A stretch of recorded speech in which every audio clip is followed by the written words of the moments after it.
Welcome back to the Courage Keepers podcast.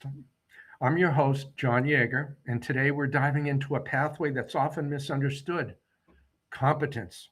In the world of leadership, we're often told that we need to be fully prepared, fully trained, and completely ready before we step up. But my guest today, Jill Schulman, challenges that entire narrative. As a former Marine Corps officer and leadership expert, Jill has seen firsthand that competence isn't something you just have. It's something you earn through repeated brave actions. We often get stuck in an internal script that says, I'm not an expert yet, so how can't I speak up? Or I don't have enough experience to lead this. Jill's work, especially in her book, The Bravery Effect, shows us that bravery is actually the muscle that builds that professional skill.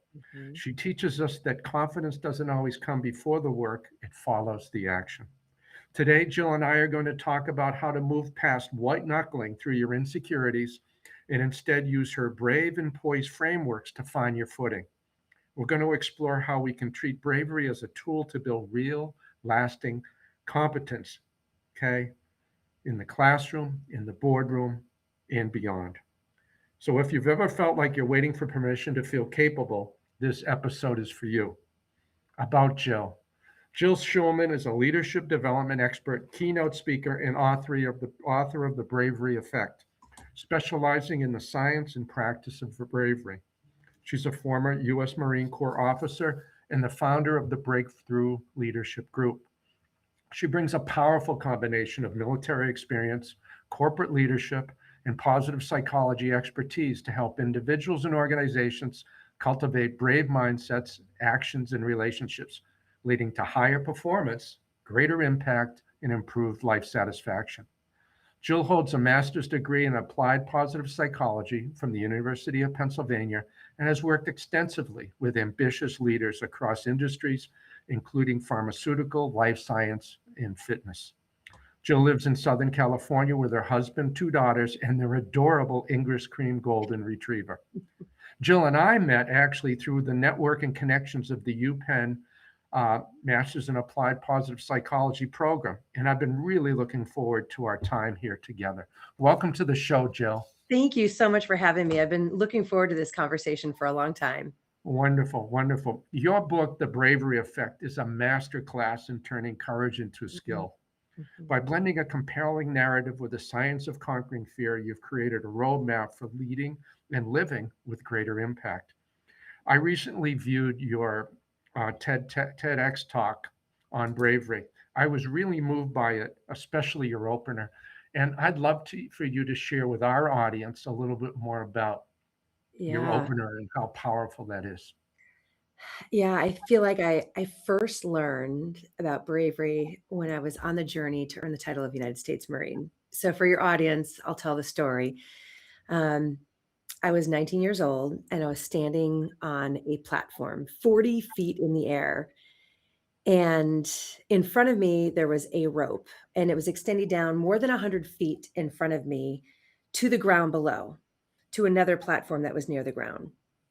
It looked somewhat like a zip line from afar, but there's no equipment. It's just me and my hands and my body, and it was my turn to go next. In that moment, I was terrified. Now, let me take a step back here and tell you guys where this was. So, this is when I was 19 years old. This is when I was going to school at the University of San Diego, through the Naval ROTC program, Marine Corps option, to earn the title of United States Marine and become an officer in the Marine Corps. And so, as part of that learning journey, my school is in San Diego, and we have access to all these amazing bases. So there's the Marine Corps Recruit Depot, there's the Navy SEAL base. So someone from my unit thought it'd be a really fun idea to go to the Navy SEAL base, which is in Coronado, California, on the beach. So we got sold that it was a fun field trip to go on a Saturday to this thing called a confidence course. And I had no idea why they called it a confidence course until until I was there. So back to the story. So um I'm on that platform, and my knees are shaking. My heart is beating, And you know, John, when you sometimes feel really scared, but you try to act cool and like you're doing just fine to everyone else. So I was trying to do that because I was all around all of my fellow Marine Corps, officer candidates. But my body was betraying me because everyone could tell by my shaky knees and my shaky hands of how scared I was. And I was afraid of not just falling, but I was afraid of failing in front of my peers. And in that moment, um, I just I just took a step forward and I put my body in that rope and I started going. And when my feet hit the ground on the other side of that obstacle, like something in me shifted Mm, just a little. And it's for every single obstacle on that obstacle course, it was the same. So that was just one obstacle. Like I could tell you stories about everyone. There's everyone is designed, I think, to torture us. But the reason they call it a competence course is because every time you're scared and you do it anyway, you feel more confident. And that's when it hit me. And I said, now this is why they don't call it an obstacle course. They call it a confidence course.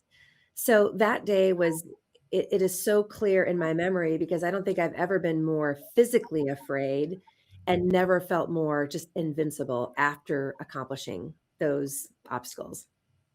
that's wonderful. It's great to hear it again. I get goosebumps, hearing that amazing experience. Jill, you talk about the confidence piece, and many people focus so much on confidence Mm, that the days that they don't have confidence, they feel like, what am I going to do? In actuality, you're talking about the courage has to come before the confidence yeah. in many ways. Can you speak more to that? Yeah, and this is really, everything I learned from Albert Bandura's research on self-efficacy, and what Albert Bandura discovered in his research, and you know this as well, is that, you can in order for people to build that confidence, it is the action that leads to the confidence, and I still remember that study that he did when he really discovered this, where all these people were afraid of they had this phobia of snakes. And it relates to what I'm gonna talk about here. So imagine Albert Bandura is studying people that are so scared of snakes. And what he tried and what he experimented with, he could tell people like, "Snakes are your friends, they're not dangerous," right? And that did not cure them of their phobia, did not make them confident to be able to be around snakes. What he discovered is he needed to create steps, small steps, taking steps forward. So he brought in a photo of snakes, and then he brought in a video of snakes, all of them scary and uncomfortable for the people. But then he brought in snakes to the far side of the room, and it was in an aquarium. And then he brought it closer and closer. So what you see is little steps, where people are scared and uncomfortable, but they realize that okay, the sky did not fall, I did not die. I survived.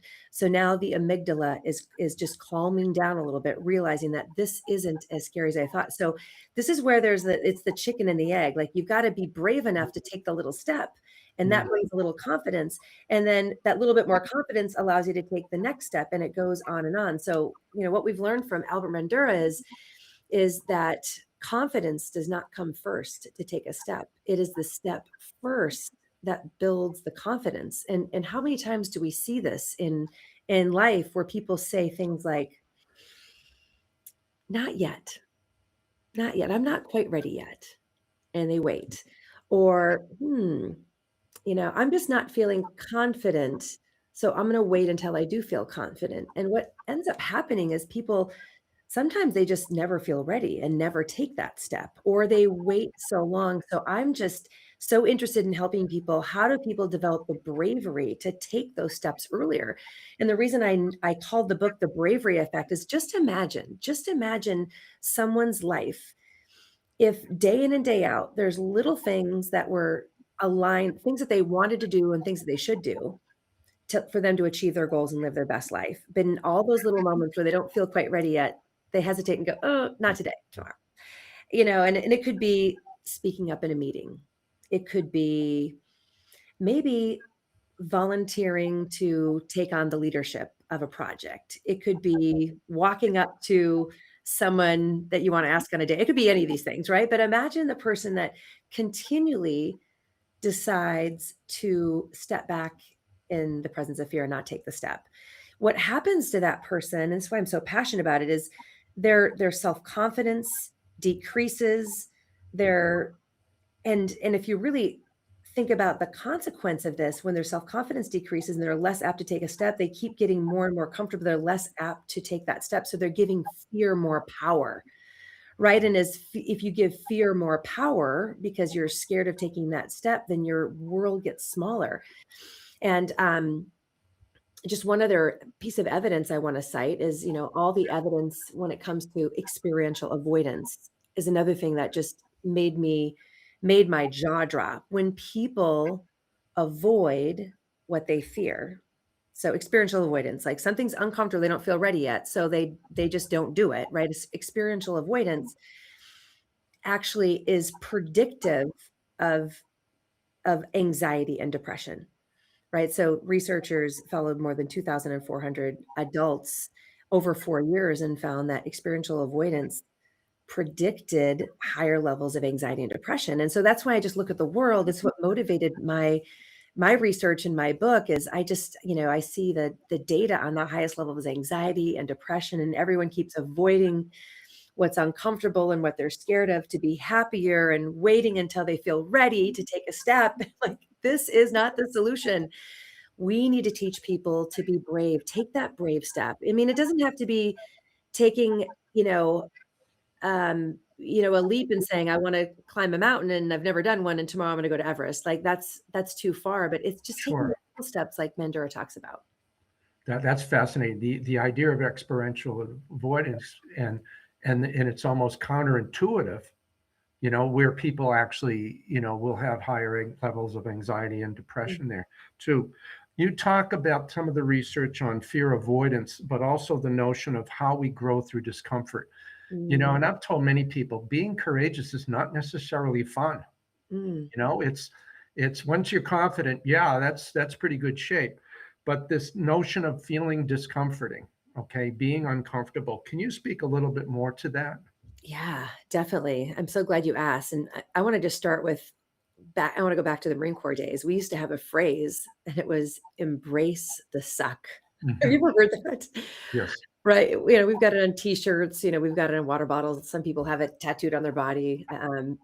So this concept of instead of looking at discomfort and pain as something to avoid, because avoiding pain and discomfort physically or psychologically makes us weaker physically and psychologically, knowing that taking those steps forward, it is uncomfortable. It's not fun. It sometimes sucks, but when you take a step forward, even when it's hard, that is where the growth happens. Strength is born in the struggle. I mean, we are designed as humans to strive. We need to challenge our bodies, we need to challenge our minds, and when we do, we grow and develop. And I'm not an expert in this yet. I mean, I mention it, and I'm doing a much deeper dive now in preparation for the next book. But what I do know, I can share with you is when we look at the changes in the brain, so the neuroplasticity of the brain, when we specifically do uncomfortable, hard things, the harder or the more discomfort we have psychologically, the more growth that happens in the brain. So this is just so fascinating. Like, I know that if I go to the gym and I lift really, really hard, it's going to suck. It's going to hurt, right? It's going to be uncomfortable. And then because of the strain that I'm putting on my muscle, those little mini tears, when I give my body a chance to rest and recover, I get really sore because my muscles are going to respond and get stronger. The same phenomenon is really happening in our brain. Like, even when we fail and we're like, oh, that was the worst thing ever, right?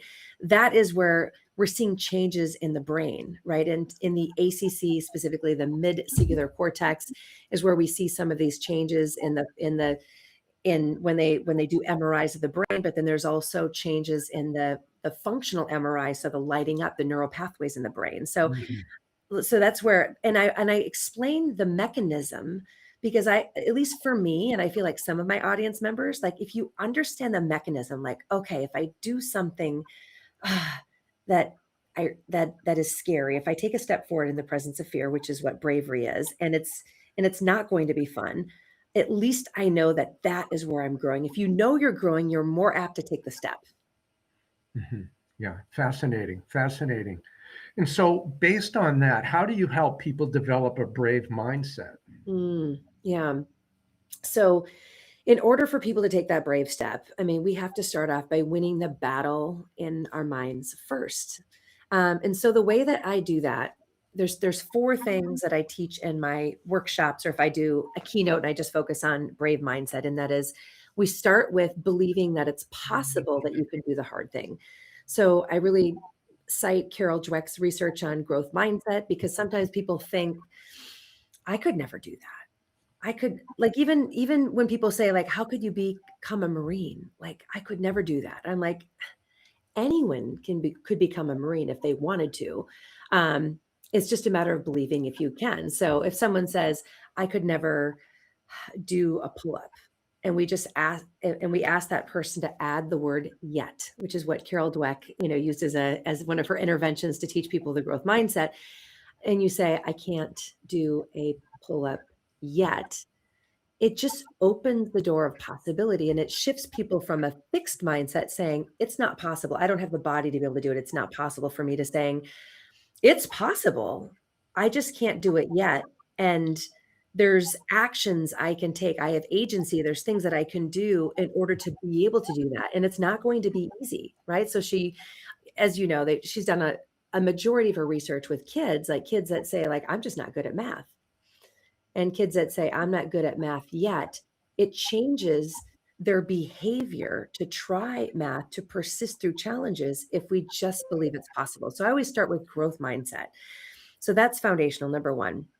Number two is I teach people the stress is enhancing mindset. So I cite Aaliyah Crum, Kelly McGonigal, and others that have done great research in this area where, as you said, when we do brave things, it's not fun. In fact, it may be stressful. It may not, it may be hard. There'll be challenges. And so, if we look at Aaliyah Crumb's work on stress is enhancing mindset, if people believe that stress is bad for you, then they'll have a negative response to stress, both physiologically and psychologically.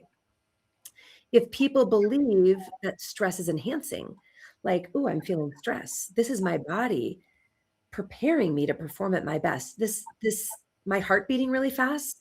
This is getting blood to all areas of my body so that I am ready to go. The adrenaline that I'm feeling, this adrenaline, that's energy again.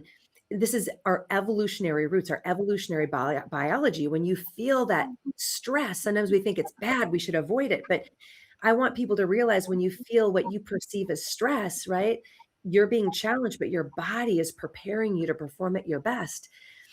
And if your audience wants to learn this in a TEDx, Kelly McGonigal is the best. She lays it all out so beautifully. But if you believe stress is good for you, you'll have a positive psychological response to stress and go, "Okay, let's go. This is good for me." But also your body, your physiologically responds differently, right? And the difference, and Kelly McGonigal, she's the one who taught me this in her book and her TEDx, but you see a difference of the inside of the vasculature, how it changes. So if people think stress is bad, it constricts, leading to high blood pressure, which imagine if someone thinks that stress is bad for them and they have a stressful life, and then that high blood pressure their whole life. I mean, this is one of the reasons why they think that it could lead to a premature like heart attack at 50 years old. But if you believe that stress is enhancing, when you experience the stress, the inside, the lumen of the vasculature stays relaxed. So I just get so fascinated. So I like to go into teaching people like we need to understand stress is enhancing. And according to Aaliyah Crumb's research, if um, she went into a company, UBS, and did an intervention with only a 3-minute video teaching people stress is enhancing, and then the placebo group had a stress is bad for you video. So in just a 3-minute video of teaching people that stress is enhancing, changed their reaction to stress. So that's why I like to talk about it in podcasts. Like if you just take this nugget, stress is not going to kill you. Your belief that stress is bad for you is what is bad for you, not stress itself. So we need to change our relationship with discomfort and stress and realize that this is something that is going to make us stronger. So that's two. And the other two, I won't go into all the science, but because I'm going to keep you on for 3 hours, John, if I go into everything and I get so excited about it. The other things I talk about is I talk about positive emotions. So Barbara Fredrickson's work Right. and how we can generate positive emotions on the path to goal accomplishment. I usually get into optimism. Marty Seligman's research, when we do experience a setback, it's easy just to be a negative emotion, but we can move from pessimism, like, oh, this is never going to work, to optimism. So generating that positive um, mindset or that optimistic view of what happened and generate positive emotions is another really important one. So many people in this world, and you probably find it too, John, people feel like my emotions just happen to me and there's nothing I can do about it. And that's just not true. It's when Mhm. people learn that they can shift their emotional state, it's so much power. Like things happen, but how we respond to things that happen, we can control. And people feel like when they learn how to do that, it's very empowering. And then finally, the last thing that I teach my audiences is the chatter inside of our brain, because sometimes what we tell ourselves really holds us back from being brave. So I really lean on Ethan Kross's work, and he wrote a book called Chatter, just fantastic, of how we can try to turn the dial down on that negative voice in our head and turn the dial up so that we are saying things that help us be brave instead of make us cower instead. Wonderful. Wonderful. You're right. We'd be on for 3 hours if we went through the whole thing. But it's so helpful to be able to understand that there's a different way of doing this, Hmm. with that. Part of my work with Courage Keepers and the different courage pathways is one of those pathways is the notion of competence. And I Hmm. was wondering if you could talk, Jill, about the role of competence in its relationship to confidence in brave action. Hmm. Yes. So to build on what we talked about with Bandura, like and I'd love to hear your thoughts on this too, because I know Mhm. the audience can learn from me, but I can learn from you as well. Um, there is this relationship between competence and confidence that is like a dance. So we don't want to set someone up for failure and go out and they've never been public speaking before and put them out on a stage in front of 5,000 people to speak for the first time. That is, I mean, you could call that a brave act, but that's not setting them up for success. So there is this line that we have to think in the middle where we want to do everything we can to be as ready as possible to take the step, but we don't want to wait until we feel 100% confident because it's never going to come. Mhm. Right. So there's this relationship. So, I also love to, I don't know, some famous coach said this, like, you don't rise to the expectation, you fall to the level of your training. So what can help people is training. Like I shared in the TEDx too, I had um, a, a daughter who had a fear of public speaking, Mhm. right? And finally helping her get over that. What we found is, instead of just saying, go do it and push her out in front of the stage, instead, we would practice the skill. And so when people practice the skill, if they learn and they do rehearsals and they practice at home in a safe zone and they can envision themselves doing it successfully, that makes them more able to take that brave step. It doesn't make the fear go away, but it makes them feel more confident to take a step forward even though they feel nervous about it. So this is where we've got this dance here. Like Mhm. you got to take a brave step. That's the right step, right? Like it's a little bit uncomfortable, and then you either do well and you're like, "Wow, I did that." Or sometimes you learn. So either you become more confident because it's successful, or if you don't, you learn something. So sometimes you try something. John, you've probably done this. You try something Mhm. and it doesn't work, you know, and you fail at something. And usually it's because maybe like the first couple things went well, and then there's something that happens in the middle that doesn't work. And you say, oh my gosh, I failed. So now I'm a failure. So maybe this is a sign I shouldn't do this. No, like this is where you have to look at it as, what did I learn? Like every time we take a risk, and again, bravery is taking a step forward in the presence of fear or risk toward a noble, worthwhile goal. If every time we take a step forward and doesn't go perfectly, we stop, then we're going to lose that progress forward. So it's this dance of, really, really getting as prepared as possible, taking a step, even when we don't feel ready. And then hopefully it goes pretty well. Or maybe most of it goes pretty well, but one part didn't go really well. And then we learn from it. And then we take the next step. So it's a building, it's building blocks. It's, bravery isn't really taking a leap. It's about taking a little step that's uncomfortable and then learning and taking the next step. It's little by little. And that's where I like to teach bravery is not the heroic. I don't teach people the heroic moment to run into a burning building, because usually that actually happens naturally because you don't even think, you just go into rescue mode. I teach people, how do you just keep learning how to be brave by everyday actions, little steps that help you build that bravery over time. And that's how, if you build competence, if you practice your competence at home and then do it for real, then you're more confident. But you also can't wait until you feel confident to try it the first time. So chicken and the egg.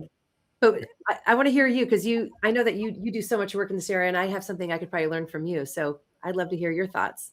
Yeah, I agree with you, about the notion of competence and getting people to get to a kind of level set, and kind of coming out of this notion is that if they aren't able to do this task successfully or at an advanced level right away, there's that feeling of failure. And Mhm. that gets it into those people who have more of a fixed mindset. Like, if that's a failure, then it must mean that I'm a failure. And so how can we, help, as you say, people to understand that competence level, okay, and that their skill building level that can actually develop Mm. over time. Yeah. Wonderful, wonderful. You talk about the poise model in your book. Can you share more about that? Yeah. So the poise model, when we talk specifically about the courage to speak up and have a conversation or deliver feedback, I developed a model called poise, which really builds voice efficacy. So if we talk about what is voice efficacy, so this is helping people build the confidence to speak up and deliver feedback. So many times people are scared of having a difficult conversation, of giving feedback to someone, right? So, let's say there's a leader and their job is to help their people learn and grow, but they're afraid of the discomfort. They don't want to ruin relationships. They don't know how to say it. So a lot of times leaders just don't end up giving the feedback. And that's not good, right? So how do you help them build the confidence to be able to do that? And not just leaders, but if there's two people at work, then there's some tension and they need to give feedback to a colleague, or if I give feedback to my kids or to my husband, anywhere. So many times people just we avoid problems and tension because we're afraid to have a conversation. And I think this is one of the most important areas that we build courage around, because there's so many relationships that suffer because we're afraid to have a conversation. So poise is basically people showing people the steps of how to initiate a conversation with someone. It's an acronym. It gives more when we teach people the how to deliver feedback with poise. POISE. I'll say it. P is starts with the purpose or the pure intent of the feedback. The O is, what is the observed behavior? Not my judgment, but what did I observe? I stands for the impact of whatever I observe. The S is, now it's my turn to seek to understand their point of view, because it needs to be a conversation. And the E is, now let's enact a plan moving forward. So this is the thing I have taught to probably tens of thousands of people. But Mhm. something happens when I teach people how to do this, when they have a really scary situation, they really don't wanna talk about it, and they outline a plan, poise. So we have a worksheet and they'll write down, "Okay, what is your pure intent? Why do you wanna have this conversation?" "Well, there's this tension between me and this coworker, and it's not fun, and it's affecting everyone." So, so, okay, so that's your pure intent. You wanna repair and have a great relationship, so write that down. Alright, so they write it down. Then, "Oh, so what did you observe? What has caused this to happen?" Right? And then we teach them like, don't say, well, because you're a jerk, no, no, we teach them how to say it in a way where it's just a fact of what happened. And then so basically we take them through this entire model. And once they outline their plan and they articulate and practice it once, then they feel so much more confident and they actually can go have the conversation. Mhm. So in organizations, and I work mainly in organizations, a lot of my clients want me to teach psychological safety, and I do that. It's so incredibly important. I love Amy Edmondson's work, from Harvard on psychological safety. So I teach leaders how to create a safe environment to make that wall of perceived risk like go down so people don't feel like it's so scary to speak up. But, if you want people to speak up and give feedback or to share their thoughts, they also need to be brave to speak up. And so if the real goal in an organization is candor, so that we're really saying what we mean and having honest conversations, we need both psychological safety to make the perceived risk of speaking up go down so people feel safer, but we also have to teach people how to be brave and speak up. Some people feel comfortable. And in fact, with the poise model, some people are a little too, they let it out a little too harshly. So they benefit Mhm. from the poise Right, model. right, So they right. say it and then, but also the shyer people. So yeah, that's the poise model, helping people with the bravery to speak up. Providing somebody, as you say, with a poise model, with a structure, to help to do that, because many people will say, and I've talked to many people at all different career paths, are saying, I want to be able to do it. I'm nervous about it, but I don't know how to do it. And Mhm. that what poise does, Jill, it helps them.